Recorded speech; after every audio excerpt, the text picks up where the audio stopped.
అనిల్ కుంబ్లే తరువాత భారత జట్టు కొత్త కోచ్గా ఎవరు బాధ్యతలు స్వీకరించబోతున్నారు అనే విషయంపై చాలా రోజులుగా మీడియాలో సోషల్ మీడియాలో చర్చోపచర్చలు జరుగుతున్నాయి. Virender Sehwag, Tom Moody, Lal Chand Rajput, Richard Pybus, రవిశాస్త్రిలను కోచ్ ఎంపికలో భాగంగా ఇంటర్వ్యూ చేశారు. ఈ ఇంటర్వ్యూలలో సెహ్వాగ్ తప్ప ఇంకెవరూ భౌతికంగా కమిటీ ముందు హాజరు కాలేదు. మిగతా అందరినీ స్కైప్ ద్వారా ఇంటర్వ్యూ చేశారంట. ఇంటర్వ్యూలు జరిగిన రోజు సాయంత్రమే కోచ్ ఎవరో వెల్లడిస్తారని మీడియాలో వార్తలు వచ్చాయి. కానీ అనూహ్యంగా గంగూలీ కోచ్ ఇంటర్వ్యూలు ముగిసిన తర్వాత మీడియాతో ముచ్చటించారు. ఈ సందర్భంగా కోచ్ ఎంపికపై పలు ఆసక్తికరమైన వ్యాఖ్యలు చేశారు. కోచ్ పదవికి దరఖాస్తు చేసిన వ్యక్తుల ఇంటర్వ్యూలన్నీ ముగిశాయని, అందరూ బాగా ప్రెజెంటేషన్ ఇచ్చారని కొనియాడారు. కానీ కోచ్ ఎవరు అనే విషయంపై ఇంకా తుది నిర్ణయం తీసుకోలేదని, విరాట్ కోహ్లీ వెస్టిండీస్ పర్యటనలో ఉన్నాడు కాబట్టి అతడు భారతదేశానికి తిరిగి వచ్చిన తరువాత అతనిని సంప్రదించి అతడి సలహాలు కూడా తీసుకొని కోచ్ ఎవరు అనేది నిర్ణయిస్తామని చెప్పాడు.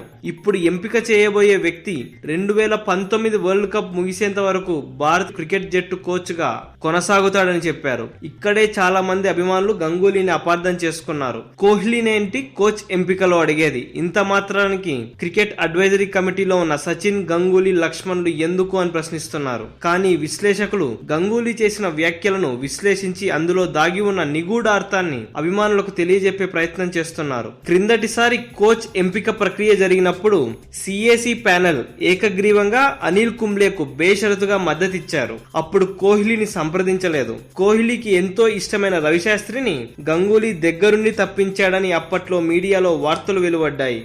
గంగూలీతో పాటు సిఏసి కమిటీలో ఉన్న మిగతా సభ్యులు ఏరికోరి కోచ్ గా ఎంపిక చేసిన కుంబ్లేను కోహ్లీ ఎలా కోచ్ పదవికి రాజీనామా చేసేలా చేశాడో అందరికీ తెలిసిందే. వీటన్నింటినీ దృష్టిలో పెట్టుకొని సిఏసి కోహ్లీని సంప్రదిస్తామని మీడియా ముఖంగా చెప్పింది. దీనివల్ల భవిష్యత్తులో అంటే 2019 వరల్డ్ కప్ వరకు భారత జట్టులో లాభ నష్టాలకు, జయాపజయాలకు పూర్తి బాధ్యత విరాట్ కోహ్లీదే అని స్పష్టం చేయదలుచుకున్నారట. ఇన్ని రోజులు జట్టు ఆట తీరు బాగోలేనప్పుడు కుంబ్లేను సాకుగా చూపేవాడంట కోహ్లీ. ఇప్పుడు కోచ్ ఎంపిక విషయంలో కోహ్లీని కూడా సంప్రదిస్తుండటంతో ఇక అలాంటి సాకులకు తావివ్వకుండా పూర్తి బాధ్యత బరువు కోహ్లీపై ఉండేలా ప్రణాళిక రచించారు క్రికెట్ అడ్వైజరీ కమిటీ. దీనివల్ల భవిష్యత్తులో కోచ్ కి, కెప్టెన్ కి మధ్య వివాదాలు తలెత్తినా కోహ్లీ క్రికెట్ అడ్వైజరీ కమిటీని తప్పుబట్టకుండా ఉండడానికే ఈ నిర్ణయం తీసుకున్నారని విశ్లేషకులు భావిస్తున్నారు.